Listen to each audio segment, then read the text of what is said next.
Picture a really powerful, wealthy emperor. He is sitting inside this heavily fortified palace, surrounded by guards, possessing virtually every material comfort you could, possibly imagine. Right, he has everything. Everything. Yet he is completely paralyzed by grief and anxiety. Now, I want you to contrast him with a 5-year-old boy. Oh, this is such a stark contrast. It really is. This child is entirely alone, wandering through a dark, wild jungle teeming with predators.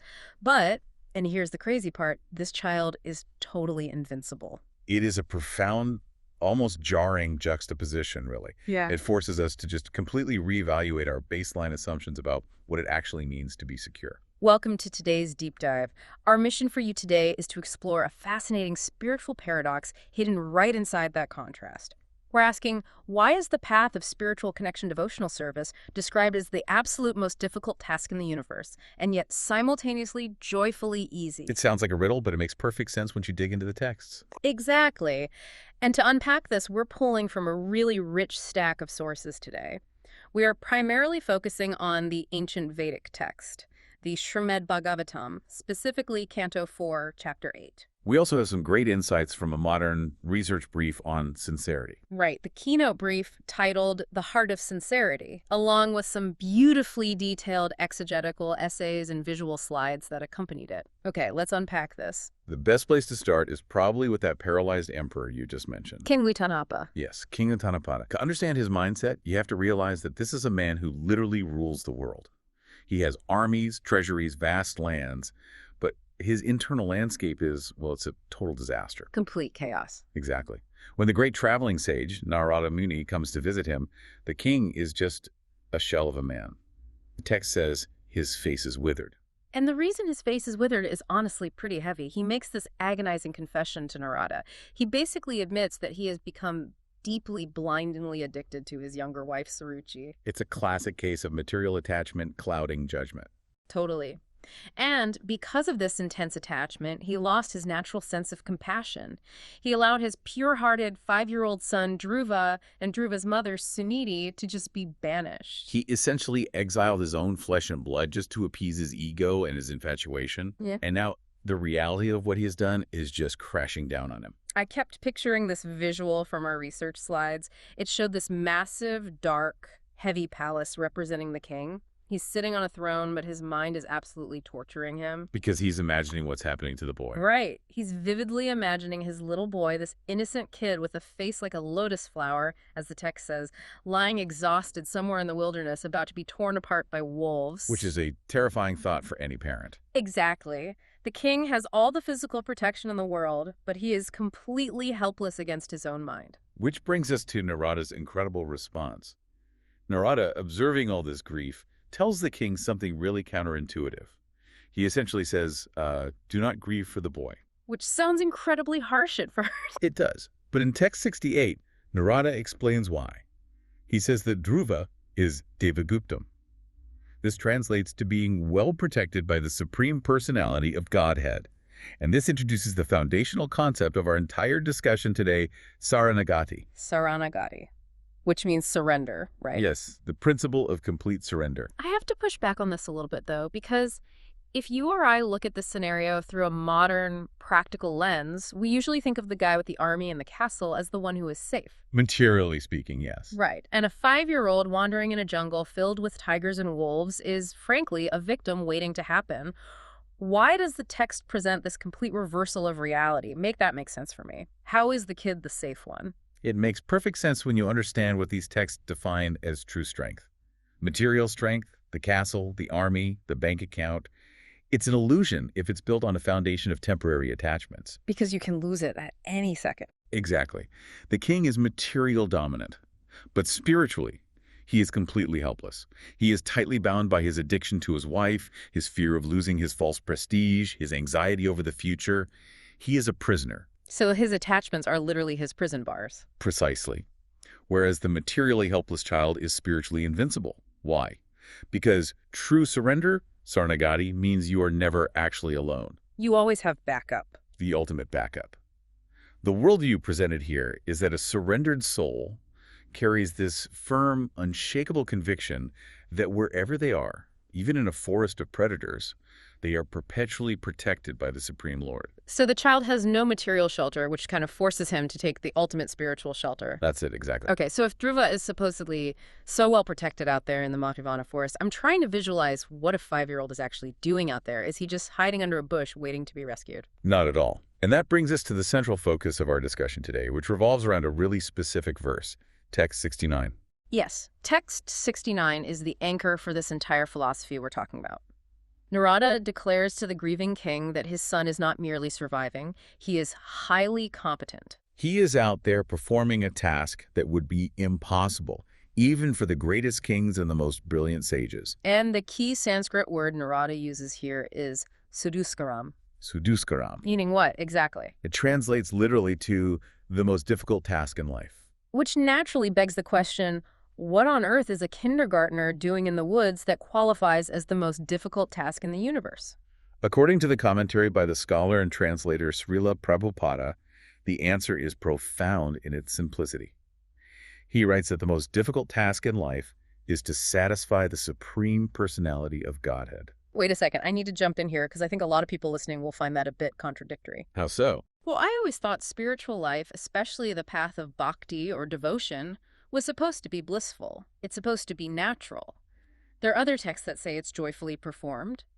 Why is it suddenly being described as this mission impossible that even great, powerful kings and Vedantic scholars fail at? It is a brilliant paradox, really. Yeah. If you think about the concept of difficulty, we usually imagine like a heavy boulder we have to lift. But the sources use a different metaphor entirely. Okay, I'm listening. Think of this difficulty not as a weight you have to carry, but as a massive, impenetrable wall. And this wall isn't designed to keep you out just to be cruel. It is designed to act as a filter. A filter for what? A filter for your underlying motives. It filters out fickleness. It filters out material desire. Yeah. Think about it. The currency we use in the material world is power, wealth, aristocratic birth, physical beauty, a high IQ. All the stuff we put on our resumes? Right. But that currency is completely useless at this wall. It's counterfeit money in this context. Exactly. The research brief points to this beautiful statement by another great historical devotee, Prahlada Maharaja. He says the Lord simply cannot be purchased by any of these material things. Which is why those proud sages and powerful kings fail at this task. Yes. They approach the Supreme Lord like merchants. They try to use their worldly currency, their vast knowledge, their political power, their mystic yogic abilities to buy a spiritual result. And the wall just blocks them out? Right.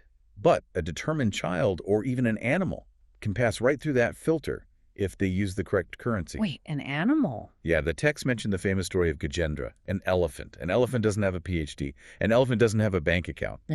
But when Gajendra was in mortal danger and cried out to the Lord with absolute, unadulterated sincerity, the Lord immediately appeared. So the real currency is sincerity. Pure sincerity. The difficulty, the sudaskaram, is an internal difficulty. It is the agonizing process of letting go of our ego. As conditioned souls, we want to be the independent enjoyers of the world. We want to be the boss. Exactly. Giving up that illusion of control, admitting our dependence, is the absolute hardest thing for the human ego to do. Okay, but practically speaking, how does a 5-year-old manage to give up that ego and accomplish this impossible task? Well, Narada gives us a massive clue in text 69 by referring to the 5-year-old Dhruva with a very specific elevated title. He calls him Prabhu. Prabhu. I've heard that term used as a sign of deep respect, right? It is. The exegetical materials unpack 3 distinct meanings for Prabhu in this context. First, it is a term for the Supreme Lord himself. Second, it translates to a master of the senses. Master of the senses, okay. And third, it refers to an Acharya, which is a spiritual teacher who leads by their own lived example.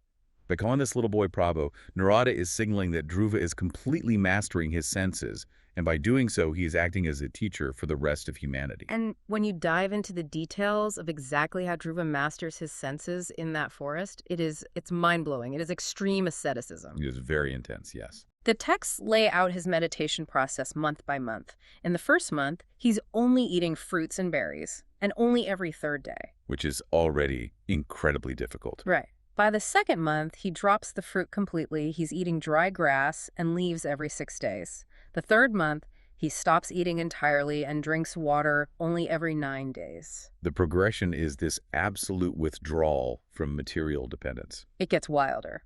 By the 4th month, He masters his breath to the point where he inhales only every 12th day. It's hard to even fathom. Eventually, he is standing on one leg like a stone column, completely motionless, fixing his mind entirely on the Supreme Lord. The description says he concentrated his consciousness so intensely that he practically choked the breathing of the entire universe and pushed down half the earth with his big toe. The visual of a child's toe tipping the scale of the earth is such a powerful metaphor for the sheer gravity of pure spiritual consciousness. I love the metaphor, but let's be totally real for a second. For you and me listening today, our reality is a bit different. A little bit, yeah. I mean, I can barely put my smartphone in another room for 20 minutes without breaking into a cold sweat and checking my notifications.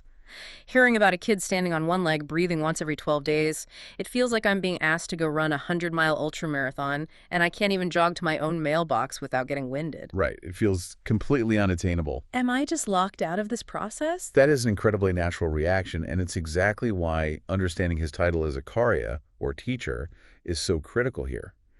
The sources make a vital distinction.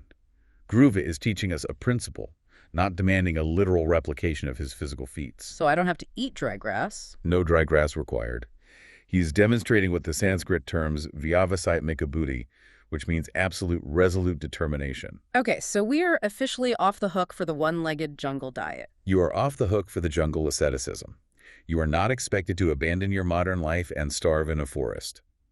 Dhruva's extreme example is meant to prove that success requires abandoning the illusion of being the independent controller. He just refused to give up. Yes, he refused to be distracted by his physical body, by hunger, by fear of animals. He refused to be fickle. That unwavering focus, that determination to please the Lord above all else, is the principle we are meant to copy, not the mechanics of his meditation. Here's where it gets really interesting, though. If we can't physically do what Dhruva did, how do we actually satisfy the Lord? How do we achieve this impossible task if we're just normal people with jobs and families? This brings us to the resolution of the paradox we started with. The texts highlight a quote from Srimad Bhagavatam, Canto 4, Chapter 8, Text 30, where Narada says the process of bhakti yoga is simultaneously very difficult and very easy. When I was looking through our notes for this deep dive, there was this one image that perfectly captured this. Imagine a scale. On one side, there's this massive, unimaginably heavy rock. Representing that difficulty. Right. It represents the impossibility of satisfying the infinite with our finite abilities. But on the other side of the scale, balancing it out effortlessly, is a single glowing green leaf. That image is spot on. Our sources use another brilliant metaphor to explain this. The unbreakable vault. Oh, I love this one. The Supreme Lord is like a vault that is entirely secure. No army can breach it, no billionaire can buy it, no brilliant philosopher can deduce the combination. It is totally impervious to worldly power. Okay. But that exact same vault, easily, almost effortlessly, clicks open to the smallest, simplest key. And that key is sincerity. Yes, for Dhruva, that sincerity was focused through a specific key, the mantra Narada gave him to meditate on. Om Namo Bhagavate Vasudevaya. Such a powerful mantra. It is, and the text draws a beautiful distinction to help us wrap our minds around this. It tells us we need to stop comparing the Supreme Lord to an impossible corporate boss and start comparing him to a loving father. Because a boss only cares about your output. You miss a sales target, you make a typo in the presentation, you're fired. It's a purely transactional relationship. Exactly. If you are trying to please a CEO, the bar for perfection just keeps getting higher. It's exhausting. Yeah. But a father. Right. Totally different vibe. Picture a toddler coming up to their father holding a piece of crumpled paper. The toddler has scribbled a drawing with crayons. It's completely outside the lines. The colors don't make sense. It's objectively terrible art. Does the father critique the shading? Of course not. He puts it right on the fridge. He is absolutely delighted by it. He values that messy scribble more than a multi-million-dollar masterpiece painted by a stranger. Why? Because of the love behind the action. The Lord measures the depth of the love, not the size of the output. That reframes everything. It does. That is why this path is simultaneously the hardest thing in the world. Because pure, unmotivated, unselfish love is incredibly rare and requires crushing the ego, and the easiest thing in the world. Because the physical offering itself can be practically nothing. Just a scribble. Exactly. There's a famous verse cited in the materials from the Bhagavad Gita, chapter 9, verse 26. The Lord explicitly says that if you offer him a leaf, a flower, a fruit, or even just a little water, if it is given with love and devotion, he accepts it completely. So what does this all mean for you? If you're listening to this on your commute or while washing dishes or prepping for a meeting, we aren't emperors with vast kingdoms to renounce, and we certainly aren't five-year-old forest ascetics. No, we definitely aren't. How do we apply this ultimate key of sincerity when we are constantly dealing with our daily stressful realities? To illustrate the modern application, the texts offer a really powerful story from the Mahabharata, the story of Queen Draupadi. Draupadi found herself in a deeply terrifying, degrading situation. Yeah, it's a very heavy story. She was dragged into an assembly hall full of hostile men, and they were attempting to publicly strip her of her sari. This is a horrifying scenario, complete vulnerability. Utterly terrifying, and her initial reaction was completely natural. As they pulled at her clothing, she clamped down on her sari with one hand, using all her physical strength to protect her dignity, while raising her other hand to call out to Lord Krishna for help. So she was hedging her bets. She was relying partially on the Lord, but mostly on her own finite strength. Exactly. And as long as she held on with that one hand, as long as she maintained that illusion of self-effort and independence, she struggled. The men were stronger. The situation was dire. But then something shifted. Then came the moment of Saranagati, true surrender. Realizing she was completely helpless, she let go of her sari. She raised both hands in the air in an act of total surrender and called out helplessly. And what happened? The cloth of her sari instantly became infinite. They pulled and pulled, yards and yards of silk piled up on the floor, but they physically could not disrobe her. Wow. The lesson is profound. Satisfying the Lord, achieving that total protection, is impossible while we still hold on with one hand to our own ego and our belief that we can save ourselves. It becomes effortless the exact moment we let go completely and rely entirely on His mercy. Okay, I hear that. Drop the ego, let go of the illusion of absolute control. But practically speaking, I love that our sources outline some very specific, actionable dispensations for our modern age, because the texts recognize that we don't live in the peaceful Vedic era. We live in an age of high anxiety, heavy workloads, and incredibly short attention spans. They absolutely do recognize that. The process has been mercifully simplified for us. The first actionable tip for modern life is congregational chanting, or Sankirtana. So this is our version of Dhruva standing in the forest. Precisely. You don't need a jungle. Right. You don't need to starve yourself. You just need the holy names. Yeah. The texts specifically recommend chanting the Hare Krishna mantra. But you still need that sincerity. Always. The requirement of sincerity remains. The key is that the chanting must be done without offense and in a profound mood of humility.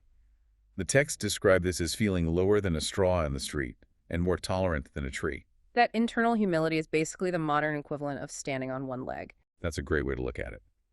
And the second tip is profoundly practical for anyone listening today: spiritualizing your occupational duties, or Simsatir Hari Tosanao. This is a game changer. The text is not telling you to quit your life. You do not have to abandon your family, your mortgage, or your career. Right, you stay where you are. Whether you are a scientist in a lab, an artist in a studio, a software engineer coding all day, or someone sweeping the city streets, the physical action itself is entirely equalized if the central motive is to satisfy the Lord. You simply do your duty to the absolute best of your ability, but you offer the results, the fruits of that work, to the Supreme. If you're wondering if that actually works in the real world, the sources give us a couple of stunning modern exemplars.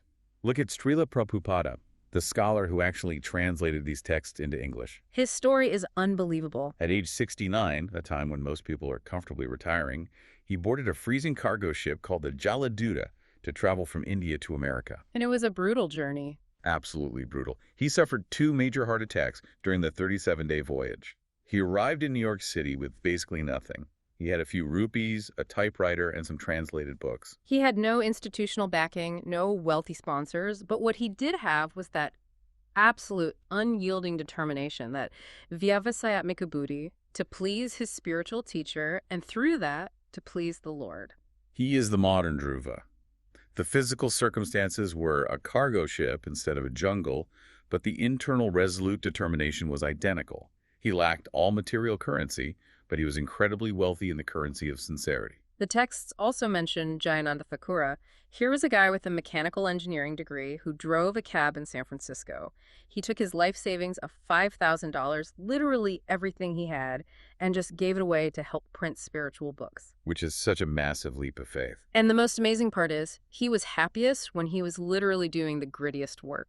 He'd be out sweeping trash off the streets, cleaning the public toilets, or building these massive wooden festival carts by hand with blistered fingers. He didn't want prestige. No, he felt it was a profound blessing just to do menial service. These modern examples prove the core thesis we've been talking about. True love has no business agenda. When Prahlada Maharaja says he isn't a merchant doing a business of give and take with God, Jayananda Thakura is what that looks like in practice. Sincerity truly is the only currency that matters. It really is. And to beautifully summarize why this simple act of sincere service solves everything else, the texts use the metaphor of watering a tree. Oh, this metaphor just clicked everything into place for me. If you want to nourish a massive tree, how do you do it? You don't go around with a tiny eyedropper frantically trying to put a drop of water on every single leaf, every twig, and every branch separately. It's exhausting, it's stressful, and honestly, you'd never finish. The tree would die while you were still working on the first branch. Exactly. It's an exercise in complete futility. The wise gardener simply pours water directly onto the root. By watering the root, which in this metaphor means satisfying the Supreme Lord, the entire tree of your life, your community, and indeed the whole universe is automatically nourished. You completely bypass the endless frustration of trying to solve every localized material problem independently. You hit the source directly. Okay, let's take a breath and recap this incredible journey we've been on.